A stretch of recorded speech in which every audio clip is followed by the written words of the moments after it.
Hi, എല്ലാവർക്കും നമസ്കാരം. ഇന്ന് നമുക്ക് നല്ല ഹെൽത്തിയും ടേസ്റ്റിയുമായിട്ടുള്ള ഒരു ബ്രേക്ക്ഫാസ്റ്റിൻ്റെ റെസിപ്പി കണ്ടു നോക്കാവേ. കർണാടകയിലെ മംഗലാപുരം, ഉടുപ്പി, കുന്താപ്പുറയിലൊക്കെ വളരെ ഫേമസ് ആണ് കേട്ടോ ഈ ബ്രേക്ക്ഫാസ്റ്റ്.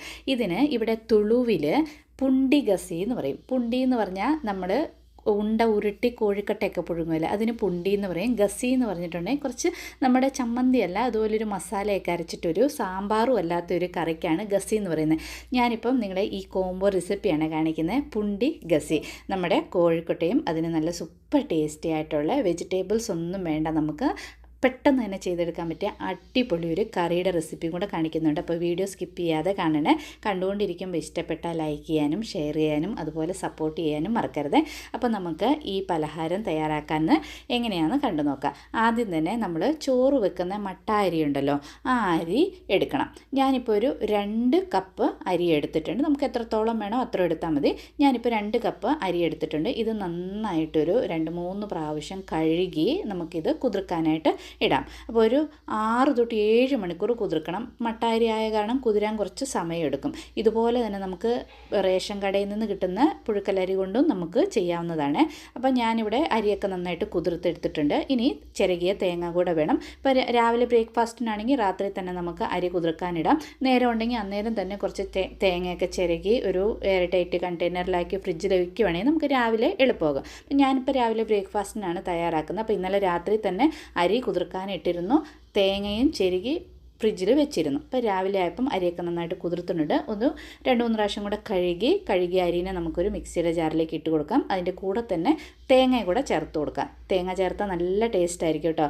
അപ്പം ആവശ്യത്തിനുള്ള വെള്ളവും ചേർത്തിട്ട് നമുക്കിത് അരച്ചെടുക്കാം. ഇപ്പോൾ കട്ടിയായിട്ട് അരയ്ക്കുകയൊന്നും വേണ്ട, കുറച്ച് വെള്ളം ചേർത്ത് നമ്മളിപ്പോൾ ദോശയ്ക്കൊക്കെ മാവ് അരയ്ക്കുമല്ലോ, അതുപോലെ തന്നെ നമുക്കിത് അരച്ചെടുക്കാം. തീരെ നൈസായിട്ട് അരയ്ക്കരുത്, കുറച്ച് തരിയായിട്ട്, എന്നാൽ ഒത്തിരി തരിയല്ല, ഈ ചെറിയ റവയൊക്കെ ഉണ്ടല്ലോ അതേ ഒരു കൺസിസ്റ്റൻസിൽ വേണം നമ്മളിത് അരച്ചെടുക്കാനായിട്ട്. തീരെ നൈസാകരുത് കേട്ടോ. അപ്പോൾ അരച്ചെടുത്ത മാവൊക്കെ നമുക്ക് അടി കട്ടിയുള്ള ഒരു പാത്രത്തിലേക്ക് മാറ്റി കൊടുക്കാം.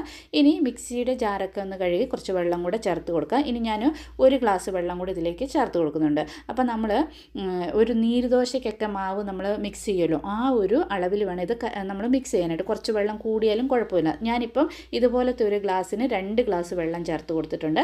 ഇനി നമുക്ക് ഇതിലേക്ക് ആവശ്യത്തിനുള്ള ഉപ്പ് കൂടെ ചേർത്ത് കൊടുക്കാം. എന്നിട്ട് ഇതെല്ലാം കൂടെ നന്നായിട്ടൊന്ന് മിക്സ് ചെയ്യണം. ഇത് കണ്ടോ, ഇതുപോലെ കുറച്ച് വെള്ളം പോലെ ഉണ്ടാകണം. എന്നിട്ട് നമ്മളിതൊന്ന് കുറുക്കിയെടുക്കണം. അപ്പോൾ പെട്ടെന്ന് തന്നെ നമുക്കിത് കുറുകി കിട്ടും, നമുക്ക് ഒത്തിരി സമയമൊന്നും വേണ്ടി വരികയില്ല. അപ്പോൾ ഇതുപോലെ നമ്മൾ വെള്ളം ചേർത്തിട്ട് ചെയ്യാൻ നേരത്ത് നമുക്ക് മാവെല്ലാം നന്നായിട്ട് വെന്ത് കിട്ടുകയും ചെയ്യും, നമ്മുടെ ഈ പലഹാരം നല്ല സോഫ്റ്റ് ആയിരിക്കുകയും ചെയ്യും. അപ്പോൾ ഇനി നമുക്കിത് അടുപ്പിൽ വെച്ചിട്ട് ഇതുപോലെ കൈവിടാതെ നന്നായിട്ട് മിക്സ് ചെയ്ത് ഇത് പെട്ടെന്നൊന്ന് കട്ടിയാക്കി എടുക്കാം.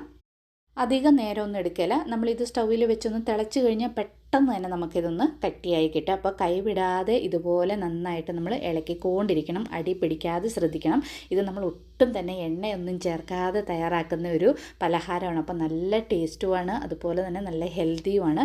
ഇതുകൊണ്ട് പെട്ടെന്ന് തന്നെ ഇതുപോലെ നമുക്കിതൊന്ന് കട്ടിയായി കിട്ടും. ഇനി ഇതുപോലെ നന്നായിട്ട് മിക്സ് ചെയ്ത് ആ വെള്ളമൊക്കെ ഒന്ന് വറ്റി നമുക്ക് കൈകൊണ്ട് ഉരുട്ടിയെടുക്കാൻ പറ്റുന്ന ഒരു പാകമാകുമ്പോൾ സ്റ്റൗ ഓഫ് ചെയ്തിട്ട് നമുക്കിത് തണുക്കാനായിട്ട് വെക്കാം. അപ്പോൾ അടി പിടിക്കാതെ ഇതുപോലെ ഇളക്കിക്കൊണ്ടിരിക്കണം. അടി ചേർത്ത് വേണം നമ്മൾ ഇങ്ങനെ ഒന്ന് മിക്സ് ചെയ്യാനായിട്ട്, അല്ലെങ്കിൽ പെട്ടെന്ന് തന്നെ ഇത് അടിയിൽ പിടിക്കാം. എനിക്കൊരു മാക്സിമം നമുക്കൊരു 5-6 മിനിറ്റ് മതി ഇതുപോലെ ഒന്നിത് കട്ടിയായി കിട്ടാനായിട്ട്. അപ്പോൾ ഇത് ഈ ഒരു കൺസിസ്റ്റൻസിൽ മതി.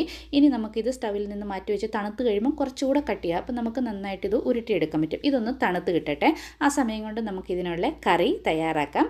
അതിനായിട്ട് ഒരു പാനിലേക്ക് ഞാൻ കുറച്ച് വെളിച്ചെണ്ണ ചേർത്ത് കൊടുത്തിട്ടുണ്ട്. വെളിച്ചെണ്ണ നന്നായിട്ട് ചൂടായി കഴിയുമ്പം ഇതിലേക്ക് നമുക്ക് 1 സ്പൂണ് മല്ലി, മുഴുവനോടെയുള്ള മല്ലി ചേർത്ത് കൊടുത്തിട്ടുണ്ട്. പിന്നെ ഒരു 1/4 സ്പൂണ് ജീരകവും ഒരു 1/4 സ്പൂണ് നമ്മുടെ ഉലുവയും കൂടെ ചേർത്ത് കൊടുത്തിട്ടുണ്ട്. ഇനി നമുക്ക് എരിവിനനുസരിച്ചുള്ള വറ്റൽമുളക്, ഞാനിപ്പം കുറച്ച് എരിവുള്ള മുളക്, അപ്പം 4 വറ്റൽമുളക് കൂടി ഇതിലേക്ക് ചേർത്തിട്ടുണ്ട്. ലൈറ്റായിട്ട് ഇതൊന്ന് ചൂടാക്കണം. ചൂടായി കഴിഞ്ഞ് കഴിയുമ്പം ഇതിലേക്ക് നമുക്ക് തേങ്ങ, ഞാനിപ്പോൾ 1 കപ്പ് ചിരകിയ തേങ്ങ കൂടി ഇതിലേക്ക് ചേർത്ത് കൊടുത്തിട്ടുണ്ട്. ഇതെല്ലാം നന്നായിട്ടൊന്ന് ഇതുപോലെ ഒന്ന് ചൂടാക്കിയെടുക്കണം. ഒത്തിരി നമ്മൾ ഈ ബ്രൗൺ കളറായിട്ട് വറക്കൊന്നും വേണ്ട. ഇതെല്ലാം ഒന്ന് നന്നായിട്ട് ചൂടായിട്ട് ഒരു നല്ലൊരു ഫ്ലേവർ വരുമല്ലോ, അന്നേരം ഇത് ഓഫാക്കിയിട്ട് നമുക്ക് തണുക്കാനായിട്ട് വെക്കാം. നന്നായിട്ട് തണുത്ത് കഴിയുമ്പം ഇതെല്ലാം നമുക്ക് ഒരു മിക്സിയുടെ ജാറിലേക്ക് ചേർത്ത് കൊടുക്കാം. ഇനി ഇതിലേക്ക് ഒരു കുറച്ച് പുളി. ഞാനിപ്പോൾ കുറച്ച് വാളംപുളി ചേർത്തിട്ടുണ്ട്. ഇനി വെള്ളം ചേർത്ത് ഫൈനായിട്ടൊന്ന് അരച്ചെടുക്കാം. അരച്ചെടുത്ത മാവ് സൈഡിലേക്ക് മാറ്റി വെച്ചിട്ട് ഇനി ഒരു പാൻ നന്നായിട്ട് ചൂടായി കഴിയുമ്പം അതിലേക്ക് നമുക്ക് വെളിച്ചെണ്ണ ചേർത്ത് കൊടുക്കാം. വെളിച്ചെണ്ണ ചൂടായി കഴിയുമ്പം കടുക് ഇട്ട് കൊടുക്കാം. കടുക് പൊട്ടിക്കഴിയുമ്പം ഇതിലേക്ക് നമുക്ക് ഫ്രഷ് ആയിട്ടുള്ള കരിവേപ്പിലയും പിന്നെ സവാളയും ചേർത്ത് കൊടുക്കാം. നമ്മൾ സവാള വലിയ സവാളയാണ്, ഒരു വലിയ സവാള കട്ട് ചെയ്തിട്ട് ഇതിലേക്ക് ചേർത്ത് കൊടുക്കാം. ചെറുതാണെങ്കിൽ 2 സവാള. വേറെ വെജിറ്റബിൾസ് ഒന്നും നമ്മളിതിലേക്ക് ചേർക്കുന്നില്ല. ഇതൊരു ഉള്ളി സാമ്പാറാണ്. ഇനി ഇതിലേക്ക് നമുക്ക് കുറച്ച് കായത്തിൻ്റെ പൊടി ചേർത്ത് കൊടുക്കാം. കായത്തിൻ്റെ പൊടി കൂടെ ചേർത്തിട്ട് കുറച്ച് മഞ്ഞൾപ്പൊടി കൂടെ ഇതിലേക്ക് നമുക്ക് ചേർത്ത് കൊടുക്കാം. എന്നിട്ട് ഇത് നന്നായിട്ടൊന്ന് വഴറ്റി ലോ ഫ്ലെയിമിൽ വെച്ചിട്ട് ഈ സവാളയൊക്കെ നന്നായിട്ട് വഴന്ന് സവാളയുടെ പച്ച സ്മെല്ലൊക്കെ ഒന്ന് പോയി കിട്ടണം. അത് കഴിയുമ്പോൾ നമ്മൾ അരച്ച് വെച്ചിരിക്കുന്ന ആ മസാല ഉണ്ടല്ലോ, ആ മസാല ഇതിലേക്ക് ചേർത്ത് കൊടുക്കണം. ഇത് കണ്ടോ, നമ്മൾ നല്ല കളറുമായിട്ട് നമ്മളിപ്പം വറ്റൽമുളക് അരച്ച് കാരണം നല്ലൊരു കളറുമാണ്, ടേസ്റ്റും അടിപൊളി ടേസ്റ്റാണ്. ഇപ്പോൾ ചമ്മന്തിക്കാളൊക്കെ ഒരു സാമ്പാർ കൂട്ടിയൊക്കെ കഴിക്കുമ്പോൾ ഒരു പ്രത്യേക ടേസ്റ്റുമാണ്. ഇപ്പോൾ ഈ നമ്മുടെ അരച്ച് വെച്ച മസാല കൂടെ ചേർത്തിട്ട് ഇതുപോലെ ഒന്ന് ലൈറ്റായിട്ടൊന്ന് വഴറ്റിയെടുത്തിട്ട് നമുക്കിതിലേക്ക് വെള്ളം ചേർത്ത് കൊടുക്കാം. ഞാനിപ്പോൾ മിക്സിയുടെ ജാറൊക്കെ കഴുകി കുറച്ച് വെള്ളം ചേർത്തിട്ടുണ്ട്. ഇനി ഇതിലേക്ക് നമുക്ക് ആവശ്യത്തിനുള്ള ഉപ്പ് കൂടെ ചേർത്തിട്ട് നന്നായിട്ടൊന്ന് മിക്സ് ചെയ്തിട്ട് വെള്ളം വേണമെന്നുണ്ടെങ്കിൽ നമുക്കിതിലേക്ക് കുറച്ച് വെള്ളം കൂടെ ചേർത്ത് കൊടുക്കാം. ഒത്തിരി വെള്ളം പോലെയല്ല, കുറച്ചൊന്ന് കുറുകിയിരിക്കണം, അപ്പോഴായിരിക്കും നല്ലൊരു ടേസ്റ്റ്. അപ്പോൾ കുറച്ച് വെള്ളം കൂടെ ഞാൻ ചേർത്ത് കൊടുത്തിട്ടുണ്ട്. എന്നിട്ട് നന്നായിട്ട് ഇത് മിക്സ് ചെയ്ത് നമുക്ക് മൂടി വെച്ച് ഇതൊന്ന് തിളപ്പിക്കാം. ഈ കറി നന്നായിട്ട് തിളച്ച് അതിൻ്റെ ആ പച്ച ചുകയൊക്കെ ഒന്ന് മാറിക്കിട്ടണം. ഇവിടെ കണ്ടോ നമ്മുടെ കറിയൊക്കെ നന്നായിട്ട് തിളയ്ക്കുന്നുണ്ട്. ഇനി ഇതിലേക്ക് നമുക്കൊരു കുറച്ച് ശർക്കരയും അതോടൊപ്പം തന്നെ ചെറുതായിട്ട് കട്ട് ചെയ്ത് മല്ലിയില കൂടെ ചേർത്ത് കൊടുക്കുക. ഇത് ഓപ്ഷണലാണ്, വേണമെങ്കിൽ മാത്രം ചേർത്താൽ മതി. നമുക്ക് ശർക്കരയും മല്ലിയിലയും വേണ്ടെന്നുണ്ടെങ്കിൽ ഇത് സ്കിപ്പ് ചെയ്യാം. പക്ഷേ മല്ലിയിലയും കുറച്ച് ശർക്കരയും കൂടെ ചേർത്ത് കഴിയുമ്പം ഒരു ടേസ്റ്റ് നല്ലതായിരിക്കും കേട്ടോ. ഈ കറി നമുക്ക് ചോറിൻ്റെ കൂടെയും ഇഡ്ഡലിയുടെ കൂടെയൊക്കെ കഴിക്കാവുന്നതാണ്. നല്ല ടേസ്റ്റുമാണ്. ഒരു പ്രാവശ്യമെങ്കിലും ഇതുപോലെ ഒന്ന് കറി നിങ്ങളൊന്ന് തയ്യാറാക്കി നോക്കണേ, നല്ല ഫ്ലേവർ ആട്ടോ. അപ്പം നമ്മുടെ കറി ഇവിടെ റെഡി ആയിട്ടുണ്ട്. കറി സൈഡിലേക്ക് മാറ്റി വയ്ക്കാം. ഇനി നമ്മുടെ പലഹാരം റെഡിയാക്കാം. മാവൊക്കെ നന്നായിട്ട് തണുത്തിട്ടുണ്ട്. നന്നായിട്ട് ഒന്നുകൂടെ കൈകൊണ്ട് മിക്സ് ചെയ്തിട്ട് ഇതുപോലെ കൈ ഒന്ന് പച്ചവെള്ളത്തിൽ നനച്ചിട്ട് ആദ്യമേ കുറച്ച് മാവെടുത്ത് ഇതുപോലെ ഒന്ന് ഉരുട്ടിയെടുക്കാം. ഈ ഉരുട്ടാൻ പാകത്തിന് വേണം നമ്മൾ മാവ് റെഡിയാക്കി എടുക്കാൻ. ഇതുപോലെ ഉരുട്ടിയെടുത്തിട്ട് നമുക്ക് ഇതുപോലെ തന്നെ ഉണ്ടയായിട്ടും പുഴുങ്ങിയെടുക്കാം. ഇല്ലെന്നുണ്ടെങ്കിൽ ഇതുപോലെ കൈ കൊണ്ടൊന്ന് പ്രസ് ചെയ്ത് ഒരു വടയുടെ രൂപത്തിൽ നമുക്ക് പ്രസ് ചെയ്തിട്ടും ഇങ്ങനെ വേണമെങ്കിൽ ആക്കിയെടുക്കാം. ഞാനിപ്പം ഈ ഒരു ഷേപ്പിലാണ് ആക്കിയെടുക്കുന്നത്. ഒന്ന് ഉരുട്ടിയിട്ട് ഒന്ന് പ്രസ് ചെയ്ത് കൊടുത്താൽ മതി. ഇതുപോലെ എല്ലാം ഒന്ന് റെഡിയാക്കി എടുത്തിട്ടുണ്ട് കേട്ടോ. നല്ല സോഫ്റ്റാണ്. അപ്പോൾ ഇനി നമുക്കിത് സ്റ്റീം ചെയ്യണം. ചെയ്യാനായിട്ട് സ്റ്റീമറിലെ പാത്രത്തിൽ കുറച്ച് വെളിച്ചെണ്ണ ഇതുപോലെ ഒന്ന് തൂത്ത് കൊടുക്കണം. അപ്പം വെളിച്ചെണ്ണയുടെ നല്ലൊരു സ്മെല്ലും അതുപോലെ തന്നെ നമ്മുടെ പാത്രത്തിൽ ഇത് ഒട്ടാതിരിക്കുക. അപ്പം നല്ലപോലെ വെളിച്ചെണ്ണ ഒന്ന് തൂത്ത് കൊടുത്തിട്ട് ആ പാത്രം വെച്ചിട്ട് ഞാനിപ്പോൾ ഇഡ്ഡലി പാത്രത്തിലാണ് ഇതൊന്ന് സ്റ്റീം ചെയ്തെടുക്കുന്നത്. അപ്പോൾ ആദ്യം തന്നെ വെള്ളം തിളയ്ക്കാനായിട്ട് വെച്ചിരുന്നു. വെള്ളം നന്നായിട്ട് തിളയ്ക്കാൻ തുടങ്ങിയിട്ടുണ്ട്. അത് കഴിയുമ്പോൾ നമ്മൾ തയ്യാറാക്കി വെച്ചിരിക്കുന്ന പലഹാരം എല്ലാം ഈ ഇഡ്ഡലി പാത്രത്തിലോ അല്ലെങ്കിൽ സ്റ്റീമറിലോ വെച്ചിട്ട് ഒരു 10 മിനിറ്റ് ഒന്ന് വേവിച്ചെടുത്താൽ മതി. ആൾറെഡി നമ്മുടെ മാവൊക്കെ നന്നായിട്ട് വെന്തതാണ്.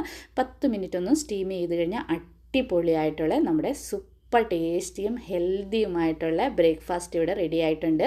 ഇതുപോലെ പാത്രത്തിലെടുത്ത് വെച്ചിട്ട് നമ്മുടെ കറി ഒഴിച്ച് ഇങ്ങനെ കഴിക്കാനായിട്ട് നല്ല ടേസ്റ്റാണ്. ഒരു പ്രാവശ്യമെങ്കിലും ഇതൊന്ന് ട്രൈ ചെയ്ത് നോക്കണേ. ട്രൈ ചെയ്തിട്ട് ഇഷ്ടപ്പെട്ടാൽ ലൈക്ക് ചെയ്യാനും ഷെയർ ചെയ്യാനും സപ്പോർട്ട് ചെയ്യാനും മറക്കരുത്. അതുപോലെ നിങ്ങൾക്ക് ഇഷ്ടപ്പെട്ടെങ്കിൽ എന്നെ കമൻറ്റ് ചെയ്ത് അറിയിക്കാനും മറക്കരുത്. അപ്പോൾ നമുക്ക് ഇതുപോലെ സിമ്പിളും ഈസിയുമായിട്ടുള്ള വേറൊരു റെസിപ്പിയുമായിട്ട് കാണാം. Till then, bye. Thanks for watching.